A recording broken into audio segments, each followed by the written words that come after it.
नाम है सत्य प्रकाश शर्मा। आप सभी का स्वागत है हमारे YouTube channel crack with Satya all in one में। तो आज हम लोग देखेंगे सल्तनत काल को। इससे पहले की वीडियो में हम लोगों ने क्या देखा है कि भारत में किस प्रकार इस्लामी शासकों का आगमन हुआ, किस प्रकार उन लोगों ने अपने प्रभाव को बढ़ाया और किस प्रकार जो है भारत में जो है अपने हिंदू साम्राज्य का क्या हो गया, पावर कम होते गया। हम लोग का जैसे पृथ्वीराज चौहान या चौहान वंश जो था या जो हम लोग का राजवाड़े थे, उन लोगों का शक्ति क्या होता गया, दिन प्रतिदिन कम होता चला गया।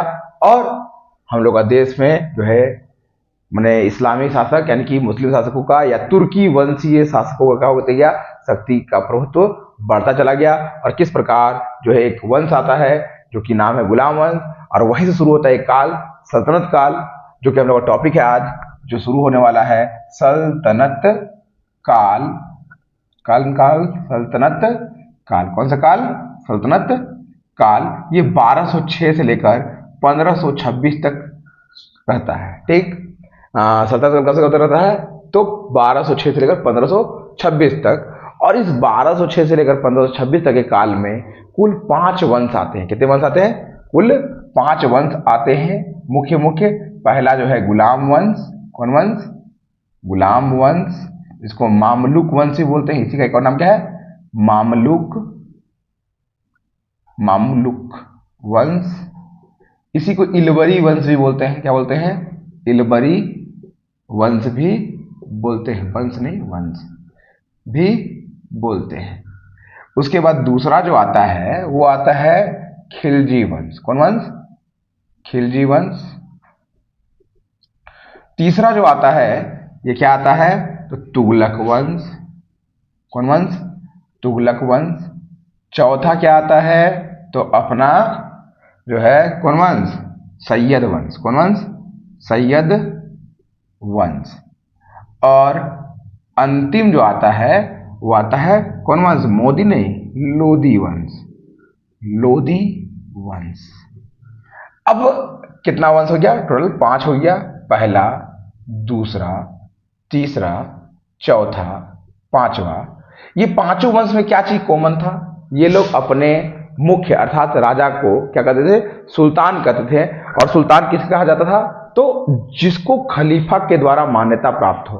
माने इन लोगों का जो मुख्य व्यक्ति होता था, बादशाह जो होता था यानी कि जो राजा होता था, उसको खलीफा द्वारा मान्यता लेना पड़ता था। और जब खलीफा उन लोगों को मान्यता प्रदान कर देता था तो उन लोगों को क्या कहा जाता था, सुल्तान कहा जाता था। यानी कि गुलाम वंश में या खिलजी वंश में या तुगलक वंश में या सैयद वंश, जो लोधी वंश है, इन सभी में शासकों को क्या कहा जाता था, सुल्तान कहा जाता था। क्या कहा जाता था, सुल्तान। और सुल्तान कौन होते थे, कोई बनाता था नहीं, उन लोगों को खलीफा द्वारा क्या लेना पड़ता था, मान्यता देना पड़ता था। और चूंकि इन सभी का जो मुख्य व्यक्ति यानी कि शासक जो होता था वो सुल्तान कहलाता था, इसलिए इस पूरा काल का नाम क्या पड़ा, सल्तनत काल नाम पड़ गया इसका।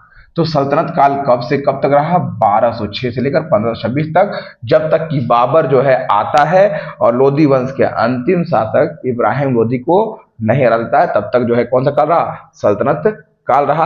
अब प्रत्येक काल में देखो, इसमें देखा जाए तो सल्तनत काल को कितने भागों में बांटा गया है, कालखंडों में 5 कालखंडों में बांटा गया है। एक गुलाम वंश, दूसरा खिलजी वंश, तीसरा तुगलक वंश, चौथा जो है सैयद वंश और पांचवा जो है लोधी वंश। अब देखिए गुलाम वंश जो है, जो कि आज का जो हम लोग का मुख्य टॉपिक ही है, जिसको आज हम लोग पढ़ेंगे आज की वीडियो में, 1206 से लेकर कब तक रहता है, 1290 तक रहता है। फिर दूसरा जो वंश आता है खिलजी वंश, ये 1290 से लेकर 1320 तक रहता है। फिर उसके बाद तुगलक वंश जो है वो 1320 से लेकर 1414 ईस्वी तक रहता है। कब तक रहता है, ईस्वी। फिर आता है सैयद वंश, जो कि 1414 से लेकर 1451 तक के बीच में रहता है। और इसके बाद जो है जो दूसरा वंश बने, अंतिम वंश जो आता है सल्तनत काल का, लोधी वंश, ये 1451 से एकदम अंत 1526 तक रहता है। तो इस तरह से हम पांचों कालखंड को देखेगी, मैंने कब से कब तक रहा। उसके अलावा देखते हैं प्रत्येक का संस्थापक कौन था। जैसे गुलाम वंश का संस्थापक को इस साइड में देख लेते हैं ताकि समझ में, कुतुबुद्दीन ऐबक। कौन था, कुतुबुद्दीन ऐबक। मैंने पूछा गुलाम वंश का संस्थापक कौन था, तो कुतुबुद्दीन ऐबक। खिलजी वंश का संस्थापक कौन था, तो याद रखना होगा फिरोज खिलजी, जलालुद्दीन फिरोज खिलजी, जलालुद्दीन फिरोज खिलजी। फिर जो है नेक्स्ट जो रहता है, तुगलक वंश का संस्थापक कौन था? गयासुद्दीन तुगलक। गयासुद्दीन तुगलक। और चौथा वंश का खिज्र खां। कौन खां? खिज्र जो है ये, खिज्र खां। और पांचवा जो लोधी वंश है उसका संस्थापक बकलोल, मैंने बहलोल लोधी। कौन लोधी? बकलोल नहीं, बहलोल, बहलोल लोधी। ठीक, इस तरह से प्रत्येक का संस्थापक को भी हम लोगों ने देख लिया कि देखिए पहला जो वंश आता है सल्तनत काल में वो कौन सा आता है?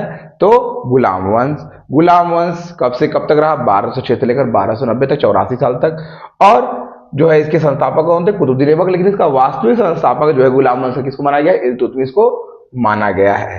कहीं पूछता है क्वेश्चन कि संस्थापक कौन था और वास्तविक संस्थापक कौन था गुलाम वंश का, तो इसका देखो संस्थापक में तो अगर देखा जाए तो हम लोग देख लिए क्या चीज कि कुतुबुद्दीन ऐबक। संस्थापक में हम लोग देख लिए कौन था? कुतुबुद्दीन ऐबक। लेकिन अगर गुलाम वंश का क्या पूछते, वास्तविक संस्थापक कौन था? वास्तविक संस्थापक बोल के भी क्वेश्चन पूछ देता है, तो कौन था? इल्तुतमिश। कौन था? इल्तुतमिश। तो इस तरह से गए कि गुलाम वंश का जो है वास्तविक संस्थापक कौन था? तो इल्तुतमिश था, क्योंकि वही पहला व्यक्ति था, पहला शासक था जो सुल्तान का पद ग्रहण किया। और किस खलीफा से मान्यता लिया? तो बगदाद के खलीफा से जो है सुल्तान का पदवी को ग्रहण करता है। और इस तरह से सल्तनत काल का पहला सुल्तान जो है, वास्तविक सुल्तान जो है कौन बनता है? इल्तुतमिश बनता है, जो कि कुतुबुद्दीन ऐबक का क्या था? गुलाम था। अब जो है गुलाम वंश का नाम गुलाम वंश क्यों पड़ा? क्योंकि इसके शासक जितने भी थे, ज्यादातर शासक क्या थे? मुख्य मुख्य शासक वो गुलाम ही रहते। जैसे कुतुबुद्दीन ऐबक जो था वो मोहम्मद गोरी का गुलाम था, वैसे ही इल्तुतमिश जो है कुतुबुद्दीन ऐबक का गुलाम था।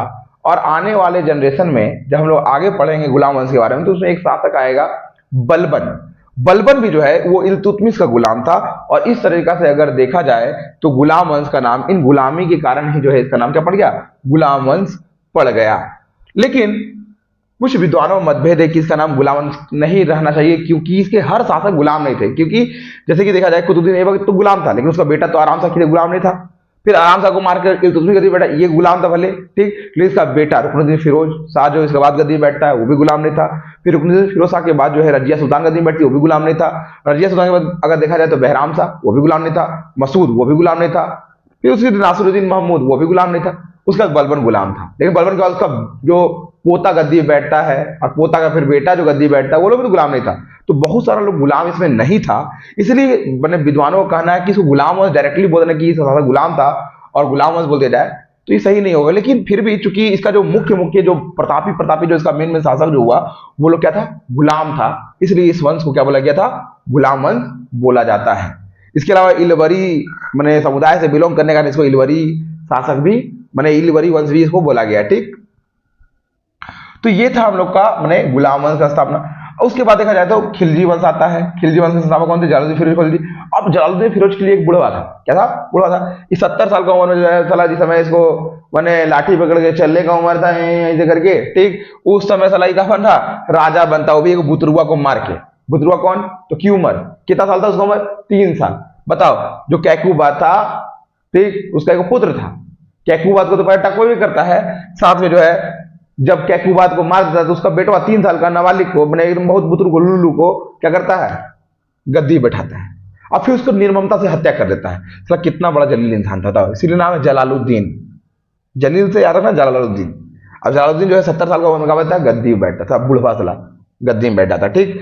तो इस तरह से ये खिलजी वंश का क्या करता है? स्थापना करता है। तो कहावत है जैसे को तैसा, इसका जो है अभी भतीजवा अलाउद्दीन खिलजी इसको मार देगा, इसका नटिया काट गद्दी में वो बैठेगा। तो बोलते हैं जो जैसा बीज बोता है वैसा ही पाता है। तो ये खिलजी वंश का जो जलालुद्दीन था, ऐसे तो थोड़ा इसका अंदर दया माया भी था, लेकिन चूंकि वो बच्चों को मारने में दया माया नहीं दिखाया। तो जलालुद्दीन फिरोज खिलजी जो था, इसके बाद कौन गद्दी में बैठता है? तो अलाउद्दीन बैठेगा। खैर उसके बारे में पढ़ेंगे, जो खिलजी वंश का सबसे महान शासक हुआ, जब खिलजी वंश के बारे में पढ़ेंगे हम लोग। तो फिर आता है गयासुद्दीन तुगलक। तो गयासुद्दीन तुगलक तुगलक वंश का संस्थापक था, ठीक। उसके बाद खिज्र खा किसका था, तो सैयद वंश का था। बहलुल लोदी किसका था, लोदी वंश का था। तो ये हम लोग देखा जी बेसिक जो है कि कौन कौन सा वंश आया सल्तनत काल में। आज जो हम लोग का मुख्य टॉपिक जिसमें हम लोग को विशेष फोकस रहेगा, जिसके बारे में हम लोग टू द पॉइंट जानेंगे, बहुत ज्यादा डिटेल में इसको जानेंगे, वो है गुलाम वंश। तो गुलाम वंश को देखा जाए।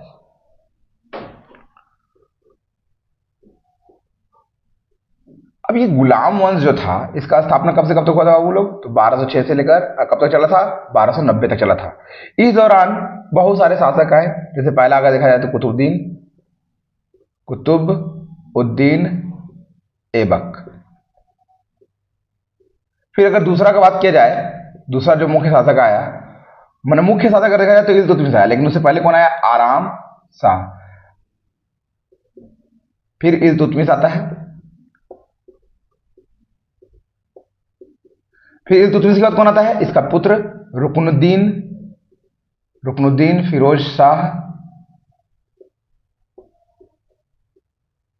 फिर उसके बाद कौन आता है, तो रुकनुद्दीन फिरोज शाह के बाद जो है इल्तुतमिश का पुत्री रजिया सुल्तान गद्दी में बैठती है, रजिया सुल्तान। फिर रजिया सुल्तान के बाद गद्दी में कौन बैठता है, तो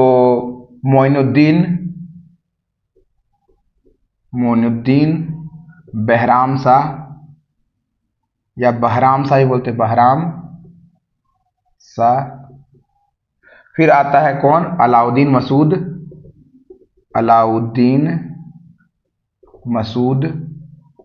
फिर उसके बाद कौन आता है, नासिरुद्दीन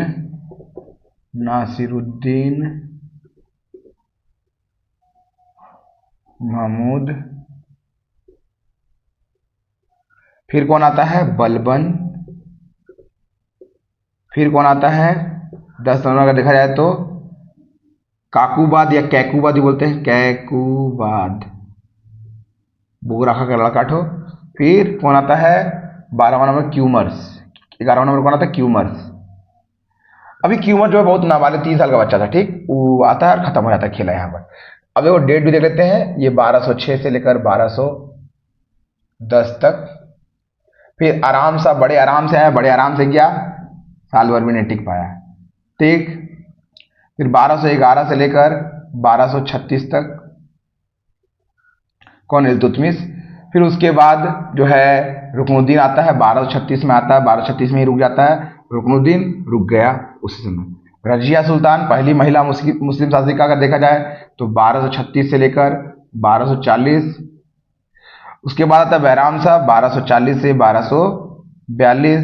फिर आता है अलाउद्दीन मसूद, ये 1242 से 1245 तक। फिर 1246 से लेकर 1265 तक कौन आता है, नासिरुद्दीन महमूद। फिर बलबन आता है 1266 से लेकर 1287 तक। फिर 1287 से 90 तक कौन रहता है, तो कैकूबाद। और क्यूमर जो है 1290 में ही खत्म, खेला समाप्त। और यहीं पर जो है गुलाम वंश का ये राजाओं का क्या था, टेबल था, यानी सुल्तानों का, ठीक। यानी कि इस कालखंड में कुल कितने शासक आए, 11 शासक आए, जिसमें से जो मुख्य ज्यादा प्रश्न जो आता है ये कुतुबुद्दीन ऐबक, इल्तुतमिश, रजिया सुल्तान। उसके अलावा अगर देखा जाए तो बलबन। यानी कि ये मुख्य 4 शासक जो है इसके मुख्य है। उसके अलावा बाकी तो देखा जाए तो, अगर देखा जाए तो बाकी सब आयाराम, गयाराम, ऐलो, गैलो, नहिलो, खत्म खेला, ठीक। यानी कि बोलने का मतलब जो है उन लोगों का उतना ज्यादा इंपॉर्टेंस नहीं है। क्यों नहीं है, क्योंकि वो लोग कुछ खास ऐसा झंडा गाड़ नहीं सका जिसके उन लोग को याद रखा जाए। खैर हम लोग पढ़ेंगे, फिर भी सबके बारे में थोड़ा बहुत जो भी है उनसे जुड़ा हुआ प्रश्न, उन सबको देखते हुए हम लोग आगे बढ़ेंगे। लेकिन इन सभी शासकों पर देखिए, पहला जो है कुतुबुद्दीन ऐबक, फिर इल्तुतमिश, फिर उसके अलावा रजिया सुल्तान, उसके अलावा देखा जाए तो बलबन। और बलबन के साथ साथ हम लोग थोड़ा उसका दामाद लेकिन नासिरुद्दीन महमूद के बारे में भी थोड़ा देख लेंगे कि वो क्या किया क्या नहीं किया, 20 साल तक आखिरकार शासन किया ये भी ना, तो इसको भी थोड़ा सा देख लेंगे। लेकिन बाकी जो है ये लोग सिर्फ आयाराम और गयाराम तक कुछ खास झंडा गाड़ नहीं सका, इसलिए वो लोग उतना इंपॉर्टेंट नहीं है। बाकी जो है इंपॉर्टेंट हम लोग देख लिए कि ये सब इंपॉर्टेंट, इससे प्रश्न आता है हर कॉम्पिटेटिव एग्जाम में भी और बाकी सभी एग्जाम में भी, इसलिए इन सबको भी देखना जरूरी है। ठीक, तो अब जो हम लोग का मैंने अब शुरू करेंगे हम लोग, तो गुलाम वंश आखिरकार कैसे आया, बैकग्राउंड ऑफ स्लेव डेंसिटी, यानी कि गुलाम वंश का क्या चीज, शुरुआत और पृष्ठभूमि क्या था, आखिरकार कैसे आ गया भारत में गुलाम वंश, गुलाम वंश कैसे आ गया। तो अभी तक हम लोग जो है इससे पहले जो वीडियो अपलोड किए थे, अगर आप लोग उसको नहीं देखे हैं तो जाकर देखिए, थोड़ा सा हम लोग का सहायता हो जाएगा। तो बोलने का मतलब जो है कि मैंने गुलाम वंश कैसे आया, तो पहले हम देखे थे भारत में मुस्लिम कैसे आया, तो देखे थे ना, उसमें क्या पढ़े थे लोग कि मोहम्मद बिन कासिम पहला था जो दाहिर का ऊपर अटैक किया था। ठीक, उसके बाद जो है उसका दो पुत्री उसका खेला खत्म करवा दी। ठीक, उसके बाद फिर देखे थे क्या जी, जब मोहम्मद बिन कासिम नहीं चला पाया शासन, उसका खेला खत्म हो गया, तो फिर उसका 150-250 साल बाद कौन आता है, तो महमूद गजनवी आता है। वो भारत में 17 बार आक्रमण करता है, जहां तहां लूटता है। सोमनाथ का मंदिर का लूट के बारे में बताए हुए किए थे हम, बाकी सब लूट के बारे में बताए हुए किए थे। अंतिम जाट से उसका युद्ध हुआ उस 1027 में, उसके बाद वो 1030 में मर जाता है। फिर उसके बाद 150 साल सन्नाटा। फिर कौन आता है, मोहम्मद गोरी आता है। और मोहम्मद गोरी ही वो ऐसा शासक था जो भारत में मुस्लिम साम्राज्य का बहुत ही मजबूती से नींव रख पाता है। फिलहाल तो शुरुआत में मोहम्मद गोरी को ज्यादा कामयाबी नहीं मिलता है, शुरुआत में उसको पृथ्वीराज चौहान और राजवाड़ों से कड़ा मुकाबला का सामना करना पड़ता है। लेकिन जब राजवाड़ा का अगेंस्ट हो गया, यानी कि घर का भेदी लंका ढाना शुरू कर दिया, यानी कि जैसे कि पृथ्वीराज चौहान का साथी लोग ही बहुत सारे जाके जो है यानी कि जलन का भावना से जो है किसी का हाथ में लिया, मोहम्मद गोरी से हाथ मिला लेता है। और मोहम्मद गोरी जो है पृथ्वीराज चौहान को तराइन का दूसरा युद्ध में, पहला युद्ध में नहीं, तराइन का पहला युद्ध पृथ्वीराज चौहान जीता 1191 में, ठीक, लेकिन जस्ट उसका अगला साल ही क्या हुआ, तराइन का दूसरा युद्ध होता है और उसमें पृथ्वीराज चौहान बुरी तरह से हार जाता है। और वहीं से जो है भारत में इस्लामी शासकों का क्या हो जाता है, शक्ति और प्रभुत्व बढ़ जाता है। उसी प्रकार जो है चंदावर का युद्ध होता है 1194 में, जिसमें गद्दार जयचंद, वही गद्दार जो पृथ्वीराज चौहान को धोखा दिया था, वो गद्दार को भी मोहम्मद गोरी और कुतुबुद्दीन ऐबक क्या करता है, हिसाब बैठाता है। जो अपनों का ना हो सका भला वो मेरा कैसे हो सकता है, ये कहावत देते हुए, यानी कि जो अपना देश का ना हो सका भला वो मेरा कैसे होगा।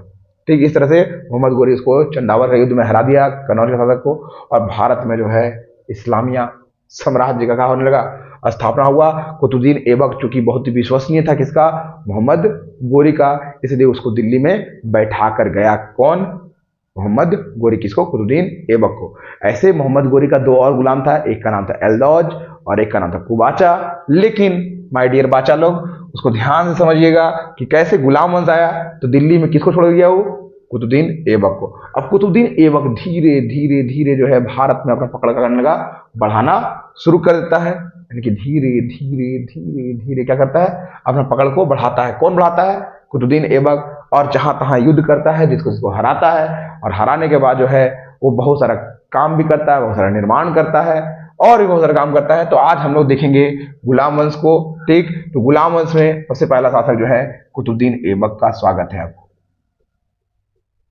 कुतुबुद्दीन ऐबक।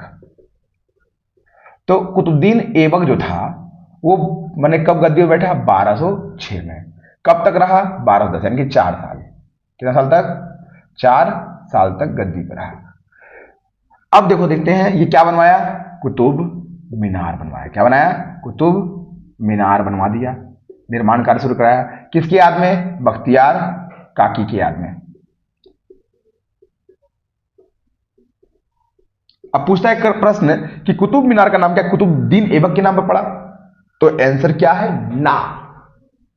क्यों ना, क्योंकि बख्तियार काकी का पूरा नाम क्या था, कुतुबुद्दीन बख्तियार काकी, यानी कुतुबुद्दीन ऐबक का नाम भी कुतुबुद्दीन आ रहा और बख्तियार काकी के नाम में भी क्या रहा, कुतुबुद्दीन आ रहा। तो कुतुबुद्दीन बख्तियार काकी की याद में जो है कुतुबुद्दीन बख्तियार काकी, पूरा नाम कुतुबुद्दीन बख्तियार काकी की याद में क्या बनाया था, कुतुब मीनार बनवाया था, निर्माण कार्य शुरू करवाया। उसके अलावा भारत में सबसे पहला मस्जिद का भी निर्माण कौन करवाया, तो अपना कुतुबुद्दीन ऐबक के द्वारा कराया गया था। नेक्स्ट जो आता है कि कुतुबुद्दीन ऐबक जो है क्या खेलते हुए मर गया, चौगान। चौगान क्या होता है, एक तरह का आधुनिक पोलो, क्या बोलते हैं उसको, पोलो, यानी कि पोलो खेलते समय क्या चीज गिर गया, घोड़ा से गिरकर क्या हो गया, मृत्यु हो गया। पूछा क्वेश्चन कि घोड़ा से गिरने से किसका मृत्यु हो गया, तो कुतुबुद्दीन ऐबक का। अब देखो नेक्स्ट जो आता है, तो अगर बात किया जाए तो कुतुबुद्दीन ऐबक के सामने क्या समस्या था। पहला समस्या था कुबाचा, ये कहां का शासक था, सिंध का। कहां का शासक था, सिंध का। और किसका गुलाम था, तो मोहम्मद गोरी का। ये भी मोहम्मद गोरी गुलाम था। और एक तरह से बहनोई भी था, किसका, कुतुबुद्दीन ऐबक का। इन दोनों में संघर्ष हुआ, इसको हराया। फिर यलदौज से भी समस्या था, किसका, यलदौज से भी किसका समस्या था, तो कुतुबुद्दीन ऐबक का। इन दोनों को युद्ध में परास्त किया। क्या परास्त किया, कौन, कुतुबुद्दीन ऐबक, 1206 से 1208 के बीच में। उसके अलावा बंगाल के विद्रोह को दबाया।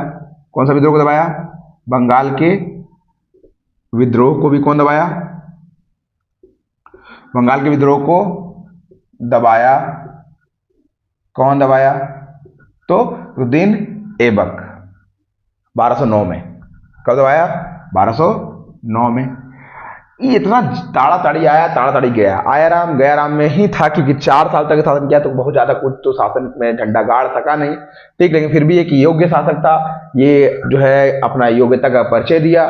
और इस तरह से जो है 1210 में क्या हो गया, हिसाब हो गया, किसका, कुतुबुद्दीन ऐबक का। याद रहेगा। पूछेगा पहला मस्जिद कौन बनवाया था भारत में, पहला मस्जिद कौन बनाया था, तो कुतुबुद्दीन ऐबक। बात अब जो है हम लोग बात करेंगे क्या जी का, दूसरा शासक जो आता है वो कौन आता है, कुतुबुद्दीन ऐबक के बाद। कुतुबुद्दीन ऐबक के बाद जो दूसरा शासक आता है वो आता है उसका पुत्र आराम शाह। कौन आता है, आराम शाह। ये 1210 में गद्दी में बैठता है, 11 में खेला खत्म हो जाता है। किसका, आराम शाह। बड़े आराम से आए, बड़े आराम से गए, ठीक। यानी कि आराम सा जो है, आराम से इनको, आराम से गेल को, खेला खत्म हो गेल को एकर, ठीक। और इसको कौन मार देता है, इल्तुतमिश मारता है। कौन मारता है, क्या करता है इल्तुतमिश, हत्या करता है। किसका, इसका, इल्तुतमिश हत्या कर देता है। किसका हत्या कर देता है, तो आराम शाह का, बड़ी आराम से। और इस तरह से इल्तुतमिश जो है गद्दी पर बैठता है। नेक्स्ट जो हम लोग देखेंगे कि इल्तुतमिश अब गद्दी पर कब बैठता है। इल्तुतमिश गद्दी पर बैठता है 1211 में, और 1236 तक क्या रहता है, गद्दी पर बैठा रहता है। कौन कौन गद्दी बैठा रहता है, 1211 से 1236 तक, इल्तुतमिश। कौन, मिस नहीं बाबू, मिस को यार कहे करते हो, इल्तुतमिश, ठीक। शमसुद्दीन इल्तुतमिश, ठीक। तो शमसुद्दीन इल्तुतमिश जो है वो कब गद्दी पे बैठता है, 1211 से लेकर 1236 तक जो है गद्दी पे बैठता है। ये जो है पहला शासक रहता है किसका, गुलाम वंश का, जो क्या करता है, अपने आप को सुल्तान का पदवी धारण कराता है, अर्थात सुल्तान का पद को ग्रहण करता है। इससे पहले कोई भी गुलाम वंश का शासक अपने आप को सुल्तान नहीं कहता था। और ये किससे सुल्तान का पदवी धारण कराता है, तो बगदाद के खलीफा से। किसे, बगदाद के खलीफा से क्या देता है, सुल्तान का पद धारण करता है, सुल्तान की मान्यता प्राप्त करता है। कब करता है, 1229 ईस्वी में करता है। नेक्स्ट जो बात आता है, इल्तुतमिश जो है 2 प्रकार का सिक्कों का प्रचलन करता है। सिक्कों का प्रचलन क्या तरह का, 2 तरह का। पूछता है टंका और जीतल, नॉट पित्तल। ये दुनिया पित्तल दी नहीं, ये दुनिया जित्तल दी फिलहाल उस समय था, ठीक। यानी कि टंका जो है, टंका क्या जगह था, चांदी का था, चांदी। और जित्तल क्या जगह था बाबू लोग, तो तांबा का था। क्या जगह था, तांबा का। तो सिक्कों का प्रचलन कराता है कौन, 2 तरह का, तो अपना इल्तुतमिश, ठीक। उसके अलावा इल्तुतमिश एक व्यवस्था लेकर आता है, उस व्यवस्था को बोलते हैं इक्तादारी व्यवस्था। कौन व्यवस्था, इक्तादारी व्यवस्था। अब ये व्यवस्था क्या था, ये व्यवस्था नगद वेतन के स्थान पर, नगद वेतन के स्थान पर सैनिकों को भूमि प्रदान करना। क्या प्रदान करना? भूमि प्रदान। यानी कि सैनिकों को ये नगद वेतन नहीं देता था, बल्कि उन लोगों को क्या देता था? जमीन का टुकड़ा। बेटा ले, युद्ध जितना जितनी जितने ज्यादा जमीन है तो उतने ज्यादा जमीन तोरा पास होता है। क्या पास? सैनिक लोग। अब सैनिक लोग जमीन का लालच में क्या करता था? लड़ता था और युद्ध जीत कर देता था। किसको? इल्तुतमिश को। यानी कि इल्तुतमिश सही जगह निशाना मारा था और सही व्यवस्था को चला दिया था। कौन? इक्तादारी व्यवस्था कौन चलाया था? इल्तुतमिश चलाया था। इतना समझ में आ गया बात। अब जो नेक्स्ट आता है बात, तो इतना समझ में आ गया बात। इल्तुतमिश क्या कौन सा व्यवस्था चलाया था? किसे खलीफा का उपाधि लिया था? कौन सा सिक्का का प्रचलन कराया था? एक और प्रश्न जो था, पहला मस्जिद जो कौन स्थापित किया था? तो याद रखिएगा, कुतुबुद्दीन ऐबक। उसका नाम क्या था? तो कुव्वत उल इस्लाम। क्या नाम था? कुव्वत उल इस्लाम मस्जिद। नाम पूछता है इसलिए बता दिए, नहीं तो बच्चा लोग बोले कि भैया तो बताइए नहीं किया। ठीक, तो कुव्वत उल इस्लाम जो है मस्जिद का स्थापना कौन किया था? तो बता ही दिए हैं, ऐबक। कौन किया था? ऐबक। इसको याद रखिए साइड से। तो खैर हटाइए, उधर का वो पहले का था, अपने टॉपिक में अब समझ आ जाएगा। अभी इल्तुतमिश से हम लोग, तो इल्तुतमिश जो है वो क्या को सिक्का चलाया था? तो टंका और जित्तल, दो सिक्का चलाया था। टंका जो क्या था? चांदी का था। जित्तल क्या था? तांबा का था। और इल्तुतमिश जो है बगदाद के खलीफा से क्या चीज का मान्यता लिया था? सुल्तान का मान्यता लिया था। और ऐसा करने वाला गुलाम को पहला शासक था। दूसरा चीज देखिए हम लोग, इक्तादारी व्यवस्था चलाया था। इक्तादारी व्यवस्था क्या होता है? तो नगद वेतन के स्थान पर क्या चीज? सैनिकों को क्या देना? भूमि प्रदान करना, भूमि का टुकड़ा देना। ठीक, ये तीन व्यवस्था हम लोग देखें। अब देखो एक चीज और देखते हैं कि इल्तुतमिश एक और काम क्या था? तुर्क ए चहलगामी का स्थापना किया। किसका स्थापना किया? तुर्क ए चहलगामी,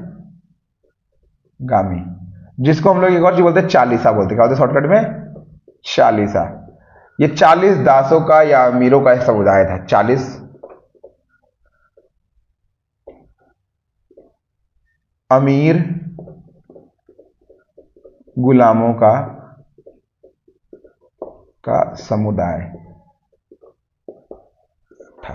ठीक, इसका निर्माण क्यों किया था? क्योंकि जब इल्तुतमिश गद्दी पर बैठा था तो उसको अमीरों के द्वारा बहुत सारे विरोध का सामना करना पड़ रहा था और ये जान रहा था कि इन लोगों का सपोर्ट के बिना हम शासन कर नहीं सकते हैं।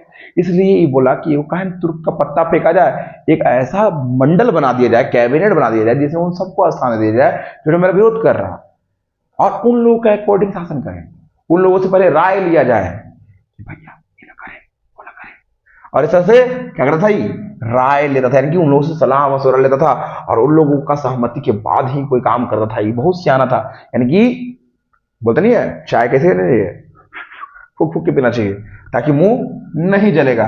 ठीक वैसे ही जब शासन किया तो ये अपना आसपास का जितना भी विरोधी पक्ष था उसको अपना फेवर में करने के लिए या विरोधी को खत्म करने के लिए जो है ये तुर्क ए चहलगामी यानी कि एक ऐसा पद का निर्माण कर जिसमें 40 मंत्रियों का समुदाय बोल सकते हैं, 40 अमीर गुलामों का समुदाय बोलो, 40 मंत्रियों का समुदाय बोलो, चाहे मंत्रिमंडल बोलो, इसका ये सब यही था। और इन लोगों से सलाह लेकर ही कोई काम करता था, इन लोगों की सलाह के बिना कोई काम नहीं करता था। कौन? इल्तुतमिश। इसलिए एक इसका लिए एक मास्टर स्ट्रोक था। कौन? तुर्क ए चहलगामी। इसका शासन को मजबूती प्रदान करने में बहुत बड़ा भूमिका निभाया। उसके अलावा हम लोग देखेंगे इल्तुतमिश जो था हमेशा लाल वस्त्र पहनकर ही व्यक्तियों को क्या देता था? न्याय देने का भी काम करता था। यानी कौन वस्त्र पहन के? लाल वस्त्र पहन के न्याय देने का काम कौन करता था? पूछेगा। लाल वस्त्र पहन के न्याय देने का काम करता था। लाल वस्त्र पहनकर न्याय। ठीक, पूछेगा कैसा वस्त्र पहन के न्याय देता था? लाल वस्त्र पहन के न्याय देता था। कौन देता था? इल्तुतमिश। तो ये तो रहा इसका पिछला, मैंने ये जो क्या क्या काम किया। अब हम लोग कुछ देखेंगे, इसका युद्ध देखेंगे। क्या देखेंगे? युद्ध। की इल्तुतमिश कौन कौन सा युद्ध लड़ा, मेन इसका लिए मेन जो है युद्ध था, और किस तरह से ये भारत को बहुत बड़ा बड़ा संकट से कैसे बचाया, ये चीज को भी हम लोग देखेंगे। तुरंत देखते हैं, जस्ट देखेंगे तुरंत। इसको मिटा देते हैं, आप लोग चाहे तो इसको स्क्रीनशॉट ले सकते हैं चेक से एकदम व्हाट्सएप इसको मिटा देते हैं। अब जो है हम लोग इल्तुतमिश को जब देख लिए तो अब इल्तुतमिश का युद्ध को भी देख लेते हैं हम लोग। इल्तुतमिश जो अगर देखा जाए तो कौन कौन सा युद्ध लड़ा था? तो पहला युद्ध यल्दौज से। किसे? यल्दौज जो था ये बहुत ही सुअर था, अपने नालायक था। अब जो है ये तो गजनी का शासक तो बन ही गया था मोहम्मद गोरी के मरने के बाद। अब सारा सोचता था कि हम दिल्ली का भी शासक हम ही बन जाएंगे। ठीक, तो इस तरह से जो है ये दिल्ली का शासक बनने का उम्मीद में जो है 1215 में जो है अटैक कर देता है। किसके ऊपर? इल्तुतमिश के ऊपर। और 1215 से 1216 के बीच तो वही तराइन का तीसरा युद्ध होता है। तराइन का तीसरा युद्ध, एल्दौज वर्सेस क्या चीज? इधर से अपना कौन हीरो? इल्तुतमिश। फिलहाल के लिए हीरो ही बोल रहे हैं, ऐसे हीरो तो नहीं है थे लोग। ठीक, तो फिर भी यल्दौज और इल्तुतमिश जो है इन दोनों के बीच में कौन सा युद्ध होता है? तराइन का तीसरा युद्ध होता है। इस युद्ध में ये जीत जाता है। कौन जीत जाता है? इल्तुतमिश। और ये क्या हो जाता है? हार जाता है। कौन हार जाता है? तो यल्दौज हार जाता है। ठीक, यस क्लियर एकदम। ठीक, इसके बाद यल्दौज का इतना शक्ति कम हो जाता है कि दोबारा इसका औकात नहीं होता है, क्या करूं, किसे लड़ ले? इल्तुतमिश से आके लड़ ले। इस तरह से तराइन का तीसरा युद्ध कौन जीत जाता है? इल्तुतमिश जीत जाता है। फिर जो है कुबाचा से युद्ध। किसे युद्ध? कुबाचा। वही अगर देखा जाए कुबाचा कौन था भाई? मोहम्मद गोरी का ये भी गुलाम था और सिंध प्रांत का क्या बना था? शासक भी बना था। कुबाचा से युद्ध होता है 1217 में। इसको पटक पटक के मारता है कौन? इल्तुतमिश। ठीक, कुबाचा से युद्ध कब हुआ? कुबाचा से युद्ध 1217 में थपा देता है। और उसी दौरान जो है 1200 मैंने इससे तो युद्ध जीत गया कौन? इल्तुतमिश। फिर 1221 में एक समस्या आता है। क्या समस्या आता है? 1221 में समस्या क्या था? सम आधा सौ या समस्या कितना अच्छा जा रहे हैं। तो 1221 में क्या समस्या था? समस्या ये था कि ये चंगेज खा जो था मंगोल का शासक, उसका बेटिया को कौन छेड़ दिया था? मंगबरनी छेड़ दिया था। किसका बेटिया को छेड़ दिया था? मंगबरनी। किसका बेटिया को छेड़ दिया था? कौन छेड़ा था? मंगबरनी। मंगबरनी किसका बेटी को छेड़ दिया था? चंगेज खां। किसका बेटी को छेड़ा था? चंगेज खां का बेटी को छेड़ा था। अब बेटा सांप का बिल में हाथ डालेगा तो कटवे न करेगा। खा की बेटी से प्रेम प्रसंग। अब बताओ, प्रेम प्रसंग करेगा लोग तो लतखोर तो कहले करेगा ना। प्रेम प्रसंग, औकात नहीं है लड़ने का और चले बेटा कैटरीना को पटाने, मैंने सॉरी बोलने का चीज चंगेज खां का बेटी को। तो बोलने का मतलब मंगबरनी जो है किसका बेटी को छेड़ता है? चंगेज खां का बेटी को छेड़ता है, प्रेम प्रसंग में फंस जाता है। और चंगेज खां जो है किसको मारने के लिए आता है खोजते खोजते? तो मंगबरनी को। मंगबरनी आता है इल्तुतमिश के पास दौड़ दौड़ भागल भागल कि चाचा हमको बचा लीजिए। किससे बचा लीजिए?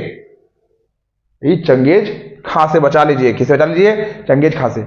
अब इल्तुतमिश जो है वो जानता था कि चंगेज खां एकदम दैत्य है, साला उससे लड़ेंगे तो मेरे को पटक के कूच देगा साला वहां पर।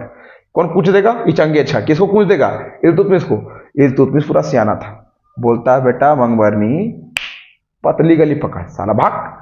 तुम प्रेम करेगा तेरे लिए हम सारा युद्ध लड़ेंगे। तुम अगर सांप का बिल में हाथ डाला है तब उस सांप से तू खुद बच, ऐसे तो बच नहीं पाएगा, तुम्हारा मुंह पूछिए देगा कौन? चंगेज खां। तो इस तरह से जो है चंगेज खां से युद्ध ना करने के लिए इल्तुतमिश क्या करता है? मंगबरनी को शरण नहीं देता है और भगा देता है। और चंगेज खां जो है इसी को मारना चाहता था। इल्तुतमिश से कोई तो खास दुश्मनी था नहीं, इसलिए वो भारत का सीमांत प्रांत में पहुंचता है। क्यों? क्योंकि अब मंगबरनी को जब शरण कौन देता है? इल्तुतमिश नहीं देता है। तो कुबाचा तो युद्ध से हारा था, मारा थोड़ी था। कुबाचा के बाद सिंध भाग के जाता है और सिंध प्रांत में इसको शरण देता है कौन? कुबाचा। अब भाई ये महा चूतिया और ये भी चूतिया। ठीक, क्योंकि अब देखो इतना बुड़बक था, ये दोनों इतना बुड़बक था। कौन दोनों? कुबाचा भी और मंगबरनी भी। कि मंगबरनी जाता है किसके पास? एक ऐसा शख्स जिसके पास लड़ने का औकात ही नहीं है, उसके पास ही पहुंच जाता ही मंगबरनी। ठीक, अब चंगेज खां आता है, दोनों को पूछ देता धर के, और ये बेचारा धीरे धीरे क्या कहते हुए साइड ले लेता है कौन? कुबाचा। और मंगबरनी को धप धप थप थप देता है कौन? चंगेज खां। और इस तरह से जो है चंगेज खां जो है मंगबरनी से अपना बदला ले लेता है और उधर साइड से निकल लेता। अगर देखा जाए मैप के अकॉर्डिंग, अगर देखा जाए थोड़ा सा हम इसको मैप के अकॉर्डिंग समझा देते हैं ताकि समझ में आ जाए कि एक्चुअल में केस कहां से कैसे कैसे आगे बढ़ा। थोड़ा सा मैप आड़ा बेका टेढ़ा हो जाएगा, थोड़ा सा क्षमा याचना उसके लिए। ठीक, ऐसे ठीक ठाक बन जाएगा देखने में।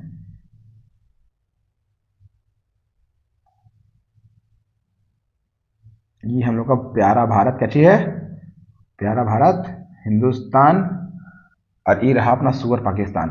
ठीक, तो बोलने का मतलब इस इलाका को बोलते हैं थे उस समय सिंध प्रांत। और ये क्या था, इसको थोड़ा सा अलग कलर से देख लेते हैं हम लोग। ये क्या है, सिंध था यहाँ पर। अब सिंध में यहां से हम लोग को भारत से क्या गया, सिंधु नदी गया है। थोड़ा सा इसको भी जान लेंगे हम लोग, कौन नदी है, सिंधु नदी। कौन नदी है, सिंधु नदी। अब ये चंगेज का यहां लड़ता है, किसे लड़ता है, कुबाचा से, और कुबाचा को उठा के वह पटक देता है। ठीक, कुबाचा कान कान करते हुए साइड मिल गया। अब बचा कौन वहां पर, मंगबरनी। मंगबरनी को देता थूर, वहां पर पूंछ, वहां पर कहानी खत्म। ठीक, और चंगेज का धीरे से अपना मंगोल निकल गया। यहाँ मंगोल, इधर यहाँ चाइना, चाइना के ऊपर ठीक मंगोल, और यहाँ किर्गिस्तान का कौन था, ये मंगबरनिया। तो यहाँ से भाग के आ गया था इधर, बेटा दिल्ली पहले आया भाग के इसे करके, और फिर इधर से भाग के कहाँ गया, इधर पहुंचा। ठीक, और मंगबरनी को मारा और साइड साइड निकल लिया। भारत बच गया किससे, तो चंगेज खां का बहुत बड़ा संकट से। ठीक, इल्तुतमिश का समझदारी है कारण।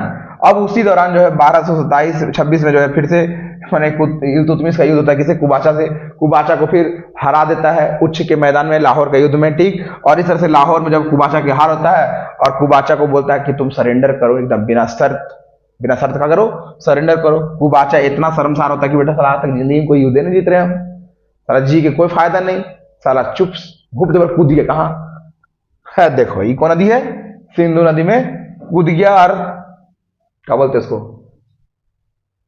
राम राम सत्य है, किसका हो गया, कुबाचा का, आत्महत्या कर लिया कायरो जैसा। कौन, कुबाचा। अब इस तरह से अगर देखा जाए तो बहुत सारा युद्ध लड़ा कौन, इल्तुतमिश। इल्तुतमिश जो है बंगाल के शासकों को भी हराया और उसको अपना अधीन किया। साथ में जब इल्तुतमिश का पुत्र जो था नासिरुद्दीन महमूद, सबसे बड़ा बेटा, सॉरी नासिरुद्दीन महमूद जो था वो सबसे बड़ा बेटा था, वो क्या करता है, बंगाल का शासक को तो दबा देता है, वहां का क्या जी को, सूबेदार लोग को, और वहां पर अपना पकड़ को मजबूत करता है। लेकिन 2 साल बाद क्या होता है कि 1229 में तकरीबन नासिरुद्दीन महमूद का क्या होता है, मृत्यु।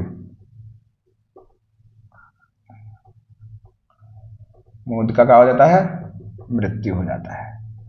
अब मृत्यु के बाद तो इसका बड़ा बेटा खत्म। अब एक्चुअल में इसका 3 पुत्र था, ये भी जान लो, क्या पुत्र था इसका, 3 पुत्र था किसका, इल्तुतमिश का। पहला कौन था, तो ये था नासिरुद्दीन महमूद। दूसरा कौन था, रुकनुद्दीन फिरोज।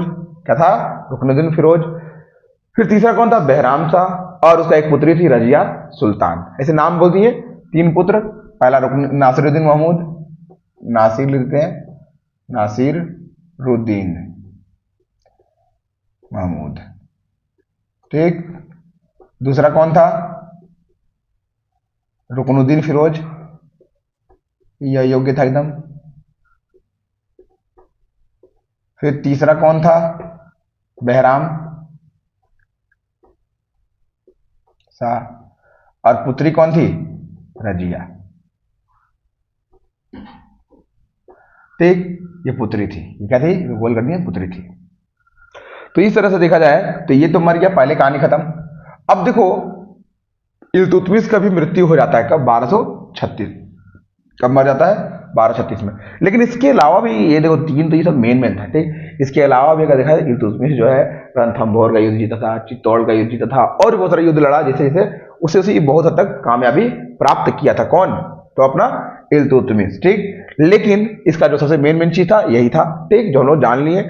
अब जो मेन आता है कि 3 पुत्र में से एक पुत्र तो मर गया 1229 में ही। ठीक, बंगाल का विद्रोह को दमन करते करते वहीं पर कुछ कारण से इसका मन का हो जाता है, निधन हो जाता है। तो अब बचता है कौन, रुकनुद्दीन फिरोज, बहराम शाह और रजिया सुल्तान। तो मैंने जब 1236 में मरता है कौन, तो अपना इल्तुतमिश जब डेथ करता है तो उसका जो सेकेंड बड़ा बेटा था यानी कि रुकनुद्दीन फिरोज, वो गद्दी पर बैठता है। यानी कि इल्तुतमिश के बाद पूछेगा कि गद्दी पर कौन बैठा, तो उसका आंसर क्या होगा, तो रुकनुद्दीन फिरोज। लेकिन एक और चीज बात करेंगे हम लोग कि इल्तुतमिश जो है ये कुतुब मीनार का आधा अधूरा निर्माण कार्य को पूरा करवाता है। जैसे कि कुतुब मीनार कौन बनवाने का शुरू कराया था, तो कुतुबुद्दीन ऐबक। कुतुब मीनार कौन बनवाया था, कुतुबुद्दीन ऐबक। लेकिन उसको पूरा कौन करवाया, तो इल्तुतमिश। ठीक, ये भी याद रखना है कि खाली कुतुबुद्दीन ऐबक बोल देने से कुतुब मीनार बनवाया था ऐसा सही नहीं हो जाएगा। उसको कंप्लीट बोलना है तो कुतुबुद्दीन ऐबक उसका निर्माण कार्य शुरू करवाया, और उसका पूरा फुलफिल कौन कराया पूरा काम को, तो इल्तुतमिश करवाया था। ये भी हम लोग जान लिए। अब बात आगे बढ़ाते हैं हम लोग, थोड़ा सा क्या करते हैं, बात को आगे तक ले जाते हैं। और जो नेक्स्ट शासक आता है हम लोग का, उसको भी थोड़ा देख लेते, थोड़ा इसको हम लोग मिटकाते, स्क्रीनशॉट लेना चाहे तो ले सकते हैं आप लोग। आगे जो नेक्स्ट बढ़ जाते हैं हम लोग। नेक्स्ट क्या चीज है हम लोग का, नेक्स्ट जो हम लोग पढ़ने वाले हैं हम लोग, तो रजिया। मिनटों में फंस गई। तो रजिया जो है, अब रजिया क्या थी, पहली महिला मुस्लिम शासिका। अब देखिए हम लोग का पूरा समाज क्या है, स्त्री प्रधान तो है नहीं। हम लोग का देश क्या है, देश क्या पूरा दुनिया ही अभी ज्यादातर अगर देखा जाए, ज्यादातर मोस्ट ऑफ द क्या है पैतृक प्रधान है, यानी कि पैट्रियाटिक समाज में अगर मैट्रिमोनियल आ जाएगा, यानी कि रजिया जो है एक लड़की होकर, यानी कि एक स्त्री होकर शासन करे पूरे एक पुरुष वर्ग पर, तो कोई भी पुरुष वर्ग ये बर्दाश्त नहीं करेगा। तो देखो एक्सट्रीम हम लोग पढ़ेगा जी कि 1236 में गद्दी पर कौन बैठा था, तो रुकनुद्दीन फिरोज। कौन बैठा था, पहले कौन आया था, रुकनुद्दीन फिरोज। लेकिन इसका हत्या हो जाता है 40 चौगान जो था ना, मैंने तुर्क ए चहलगामी जो था, वो लोग के द्वारा इसका हत्या कर दिया जाता है। और उसके बाद रजिया जो है गद्दी पर बैठती है। रजिया गद्दी पर कब बैठती है, 1236 से लेकर 1240 तक, 4 वर्षों तक। अब देखो रजिया जो थी एक योग्य शासिका थी। क्या थी, योग्य शासिका। और रूपमती भी थी। क्या थी, रूपमती, मैंने एकदम देखे में एकदम टकाटक, ठीक। तो बोलने का मतलब योग्य शासिका भी थी, यानी कि बोलने का मतलब रजिया सुल्तान जो थी वो 1236 से 1240 तक बढ़ती है, योग्य शासिका थी। और इसका जो है ना, जो घोड़ा का अस्तबल संभालने वाला, अस्तबल को जो संभालता है, अस्तबल मैंने घोड़ा का जो, जैसे गाय भैंस लोग का होता है, भैंस लोग का खटाल, वैसे घोड़ा का अस्तबल होता है। क्या होता है, अस्तबल। उसको संभालने, तबेला को संभालने वाला जो था कौन है, याकूब, या याकूत भी बोलते, क्या बोलते हैं, याकूत से इसका क्या था, प्रेम प्रसंग था। क्या था, प्रेम प्रसंग का या नाजायज संबंध का घटना मिलता है सामने सुनने को, ठीक। प्रेम प्रसंग था किसे, याकूत से। लेकिन अब जो है ये भटिंडा पर आक्रमण करती है। कहां पर आक्रमण करती है, भटिंडा, नॉट भटिंडा, भटिंडा, ठीक। तो भटिंडा पर आक्रमण करती है। भटिंडा कहां है, पंजाब में। अब भटिंडा का शासक कौन था, अल्तुनिया। कौन था, अल्तुनिया। कौन था, अल्तुनिया शासक था। अल्तुनिया से कौन, रजिया हार जाती है, रजिया हार गई। कौन हार गई, रजिया हार गई। और अल्तुनिया क्या करता है, उसको जेल में बंद करता है, जेल में बंद, जेल में बंद। कौन, रजिया। रजिया कहां बंद हो गई, जेल में, हार गई और जेल में बंद हो गई, ठीक। तो इतना समझ में आ गया। अब देखो लड़की है, अपना सुंदरता का तो फायदा उठाएगी ही। क्या की, अपना प्रेम जाल में किसको फंसा ली, अल्तुनिया को फंसा ली और विवाह रच ली। यानी कि अभी दोनों का हो गया हस्बैंड वाइफ। अब हस्बैंड वाइफ सोचा कि अब कहे हम खाए भटिंडा में ही अपना झंडा गाड़ के रखें, अब दिल्ली चलो, दिल्ली की ओर कूच। लेकिन दिल्ली से याद आया हम लोग को कि दिल्ली राजधानी कौन बनाया था, हाँ, दिल्ली राजधानी कौन बनाया था, गुलाम वंश का, तो इल्तुतमिश। इल्तुतमिश तो आखिरकार अलाउद्दीन, सॉरी कुतुबुद्दीन ऐबक का फिर क्या था, कुतुबुद्दीन ऐबक किसको बनाया था, तो लाहौर को बनाया था। और लाहौर से उसको इतना प्रेम था कि लाहौर में चल भी गया चौगान खेलते हुए। और उसका जो कब्रिस्तान है वो कहाँ है, अनारकली डिस्को, अनारकली बाजार में, ठीक। यानी कि बोलने का मतलब अनारकली डिस्को चली नहीं, अनारकली में किसका है भाई डिस्को, तो कुतुबुद्दीन ऐबक का, क्या चाहिए, उसका मकबरा है। और इल्तुतमिश जो है अपना राजधानी किसको बनाया था, दिल्ली को बनाया था, और वहीं से दिल्ली चला रहा। और ऐसे ही इल्तुतमिश था कौन, तो कुतुबुद्दीन ऐबक का गुलाम था, ये तो पहले ही बता दिए हैं। और कुतुबुद्दीन ऐबक के गुलाम के बाद अगर बात किया जाए तो कुतुबुद्दीन ऐबक का पुत्री से शादी भी किया था, शाह तुर्कान से। किसे, शाह तुर्कान से शादी किया था कौन, इल्तुतमिश। इल्तुतमिश किससे शादी किया था, शाह तुर्कान से। और ये शाह तुर्कान की तो लड़कियां है ही लोग, लड़कवा ही लोग, ठीक।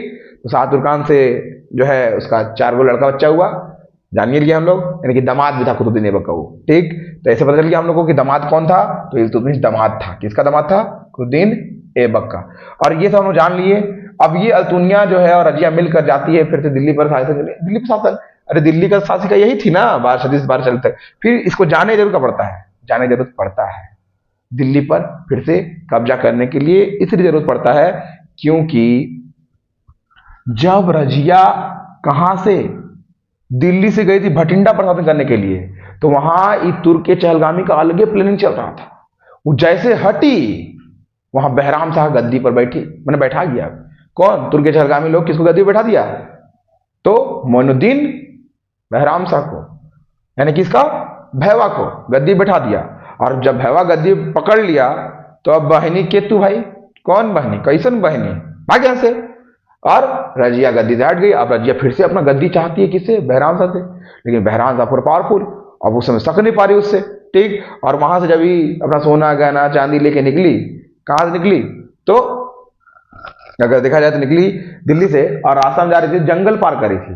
और जंगल में कौन लोग रहता है? डकैत लोग रहता है, ठीक। डकैत लोग का किया, इसका सोना चांदी देखे, ओ बेटा सोनवा चंदिया अल्तुनिया साथ में सब, अल्तुनिया नतनिया ने, यानी कि रजिया और अल्तुनिया को डकैत वालों का कर दिया, जंगलों में हिसाब बैठा दिया। और इस तरह से रजिया मिनटों में फंस नहीं गई, मिनटों में चल गई अब, ठीक। और इस तरह से जो है 1236 से 1240 के बीच में 4 साल तक शासन की। ये अगर देखा जाए तो एक नारी समाज में पहली महिला मुस्लिम शासिका मानी गई, और अभी भी यही रह गई, ठीक, अगर देखा जाए तो ये था रजिया सुल्तान के बारे में। तो रजिया सुल्तान के बाद जो गद्दी पर बैठता है, वो कौन गद्दी पर बैठता है? तो मोइनुद्दीन बहराम शाह, उसका भैवा यानी उसका भाई। मोइनुद्दीन बहराम शाह कौन था? तो रजिया सुल्तान का क्या था? भाई। इल्तुतमिश का तीसरा पुत्र गद्दी पर बैठ जाता है। और ये कब से कब तक रहता है? तो 1240 से 42 तक। और ये लोग क्या था? आया राम गया राम। लेकिन इसके शासनकाल में मंगोलों का आक्रमण होता है, जिसको ये रोकने में कुछ हद तक कामयाब रहता है। किसका आक्रमण को रोकता है? मंगोल के आक्रमण को। एक तरह से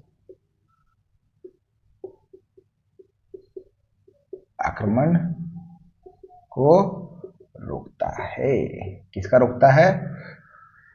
तो पूछेगा कि रजिया सुल्तान के बाद उसका भाई जो है गद्दी पर बैठता है, मोइनुद्दीन बहराम शाह, जो 1240 से 1242 तक मंगोल के आक्रमणों को रोकता है। 1242 में ही मर जाता है। इसके बाद कौन गद्दी बैठता है? तो अलाउद्दीन मसूद शाह, मकसूद नहीं मेरा दोस्त, नहीं, मसूद शाह, ठीक। अलाउद्दीन मसूद शाह गद्दी बैठता है। ये कब से कब तक रहता है? तो 1242 से 1245 46, बोलो कोई दिक्कत नहीं है। ये आता है, ये भी आया राम गया राम, कुछ नहीं कर पाया, बेकार था। ये भी क्यों बेकार था?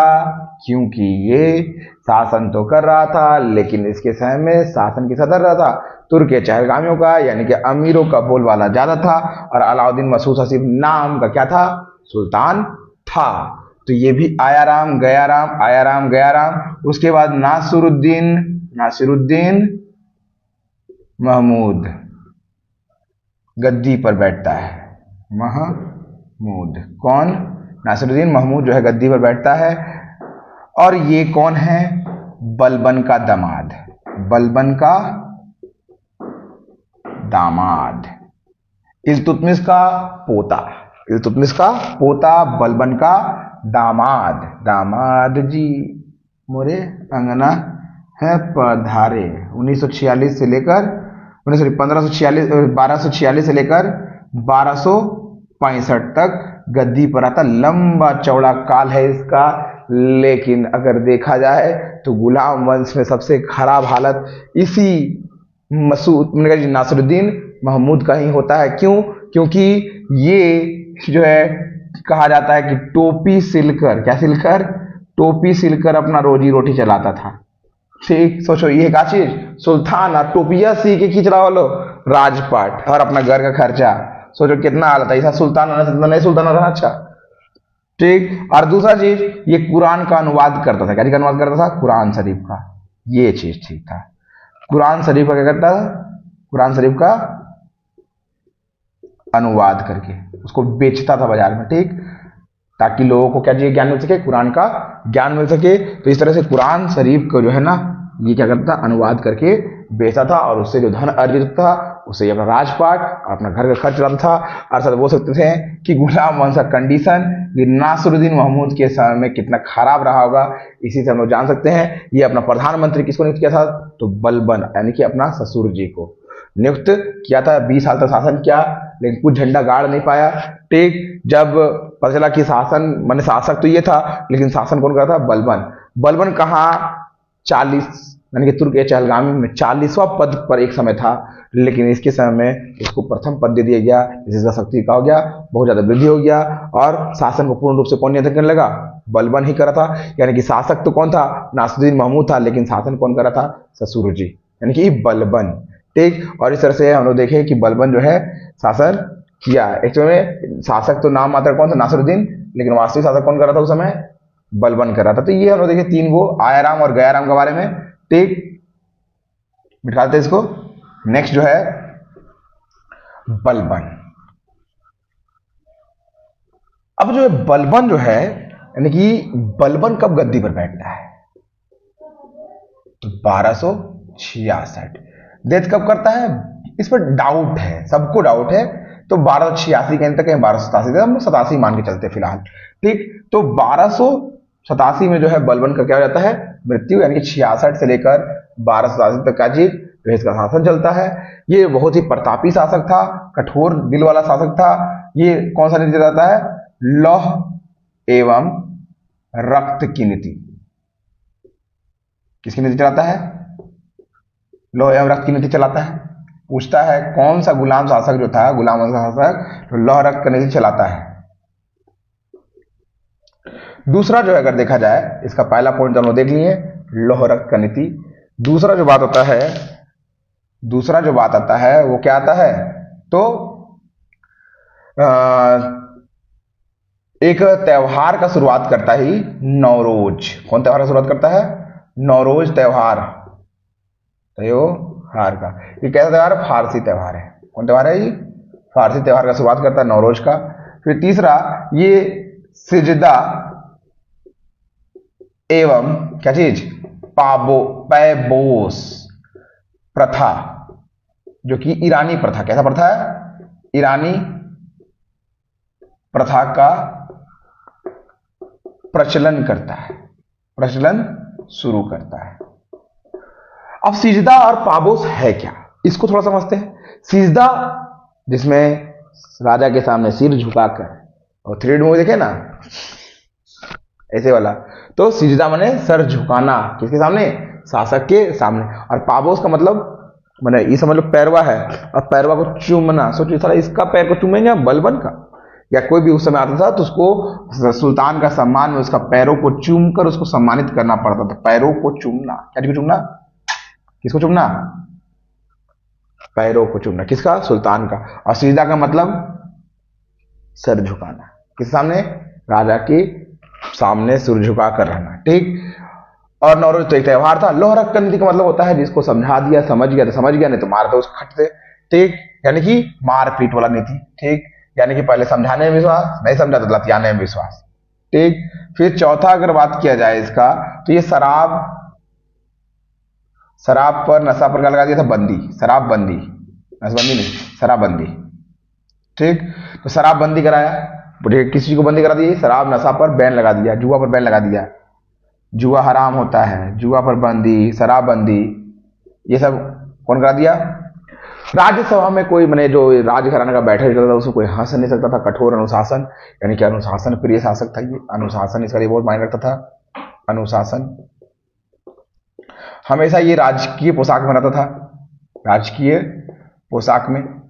और इसका तलवार हमेशा मयान से मयान में एकदम तैयार रहता था। ठीक, यानी कि राजकीय पोशाक पहने हुए रहता था कौन, बलबन। ठीक, दूसरा जो है जी ये अनुशासन वाला व्यक्ति था। लौह और रक्त नीति चलाया था, नौरोज का त्योहार लाया था, फारसी त्योहार था। ठीक, सिजदा और पैबोस नामक ईरानी प्रथा को लेकर आया था। उसके अलावा शराबबंदी, जुआबंदी करवाया, और भी बहुत सारा ये क्या काम किया। कौन, बलबन। अगर देखा जाए तो ये करता है क्या, तुर्क के चहलगामी का अंत या चालीसा का अंत, तुर्क ए चहलगामी का अंत कौन करता है, तो बलबन के द्वारा इन 40 को क्या कर दिया था, मरवा दिया था, क्योंकि जानता था कि खुद उसमें रहा था, तो ये जानता था कि लोग कितना भयंकर व्यक्ति है। अगर इन शासन करना लंबा समय तक, तो सबसे पहले विरोधी गुट को खत्म करना होगा। विरोधी गुट कौन? ये तुर्के चहलगामी या चालीसा, यानी कि चालीसा का अंत कौन किया? चालीसा का अंत कौन किया? तो बलबन करता है, ठीक। और इस तरह से जो देखा जाए तो बलबन के द्वारा कुछ मुख्य काम ये सब किया गया। उसके अलावा अगर देखा जाए तो बलबन जो है एक सैन्य संगठन भी बनाता है। क्या बनाता है? सैन्य संगठन। सैन्य संगठन सेना को मजबूत करने के लिए बनाता है। क्या चीज को मजबूत करने के लिए बनाता है? सेना को मजबूत करने के लिए बनाता है। उस सैन्य संगठन का नाम क्या था? दीवान ए आरिज। क्या नाम था? दीवान ए आरिज। कौन आरिज?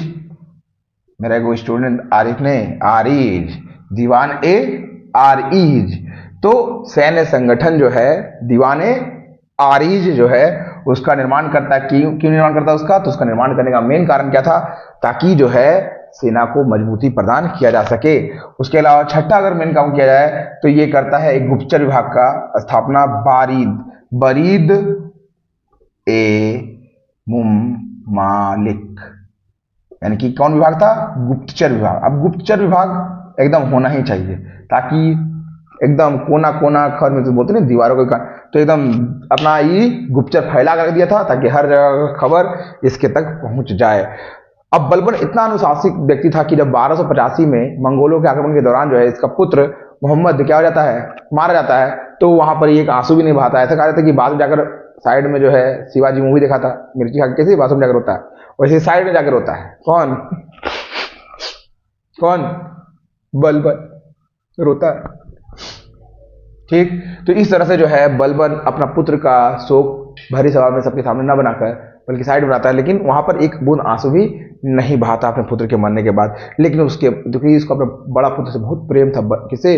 मोहम्मद से, इसलिए उसके बाद 1285 का इसका मन थोड़ा सा शासन से हट जाता है और शासन करने से थोड़ा सा अपने आप को दूर करने शुरू कर देता है। तो इस तरह से अगर हम लोग देखें तो बलबन का ये सब क्या था? मुख्य काम था। उसके अलावा बलबन का कुछ और भी चीज को देख लेते हैं। पहले तो ये सब चीज को आप स्क्रीन शॉट ले लीजिए, बढ़िया चीज ही सब, ठीक। अच्छा, बलबन था कौन? तो हम बता ही दिए थे पहले शुरू में ही कि इल्तुतमिश का क्या था? गुलाम था। ये भी हम लोग जान लिए हैं। अब बलबन जो है अगर देखा जाए तो ये 1279 में बंगाल के विद्रोह का दमन करता है, के विरोध का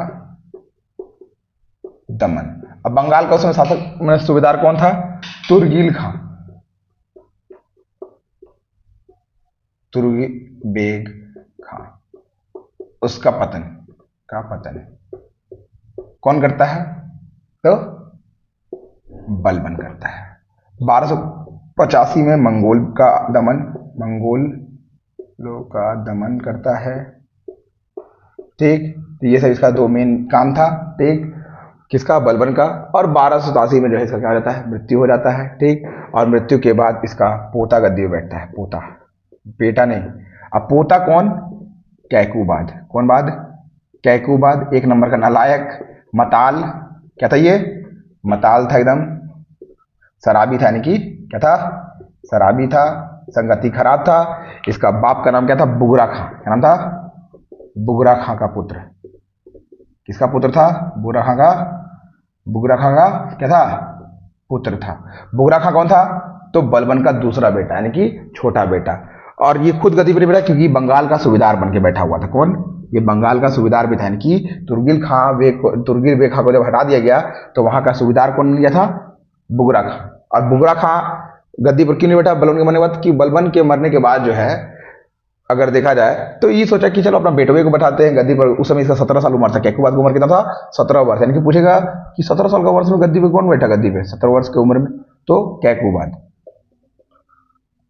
यानी कि इसका उम्र कितना था? 17 वर्ष था, ठीक। अब ये 1287 में गद्दी पर बैठा। 1287 में क्या बैठा? गद्दी पर बैठा। और 1287 में गद्दी पर बैठने के बाद जो है क्या करता है? मतालीगिरी करता है साला। जिसके पास ज्यादा प्रॉपर्टी आ जाता है, ज्यादा पैसा आता है, तो क्या करता है? मतालीगिरी में उड़ाता है, पैसा बर्बाद करता है लोग। तो बोलने का मतलब जो है 1287 में गद्दी बैठा और 3 साल के बाद 1290 में जो है इसका हत्या कर दिया जाता है। किसके द्वारा? वही बुढ़वा जलालुद्दीन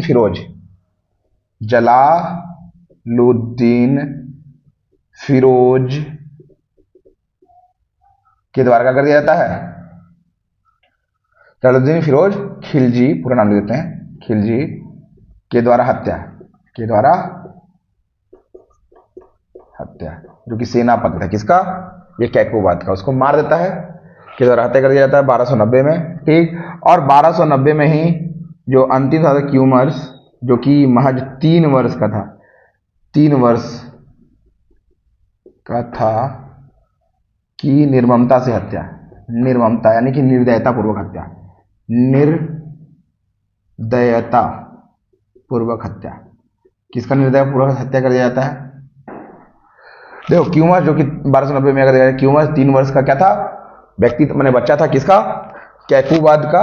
ठीक, किसका पुत्र था? कैकूबाद का, जिसको निर्दयता पूर्वक हत्या करता कौन? जलालुद्दीन। उसके अंदर जरा भी क्या नहीं था? दया मया नहीं था, इसीलिए इसको बोला जलाल, जलाल था ये, समझे तो एकदम हिसाब बैठाता है। तो इस तरह जलालुद्दीन फिरोज जो है क्या करता है? नया एक वंश का स्थापना करता है, इनको क्यूमर्स को मारकर, क्यूमर्स का हत्या करके, और इस तरह से जो है गुलाम वंश का क्या हो जाता है? क्यूमर्स की हत्या के बाद अंत हो जाता है, और एक नया वंश खिलजी वंश आता है। और खिलजी वंश को हम लोग अगला वीडियो में जानेंगे, यानी कि पार्ट 2 सल्तनत काल में जानेंगे, यानी कि खिलजी वंश जानेंगे। फिलहाल के लिए इस वीडियो को आप लोग पूरा देखिएगा, ताकि जो है थोड़ा सा हम लोग का मनोबल बढ़ता रहे और हम और भी ज़्यादा इंजॉयमेंट तरीका से आप लोग को पढ़ा सके। ऐसे अगर आप लोग पूरा वीडियो देखिएगा तो डेफिनेटली बहुत मजा आएगा और अच्छा भी लगेगा। ठीक, खैर आज के लिए इतना ही। जय हिंद।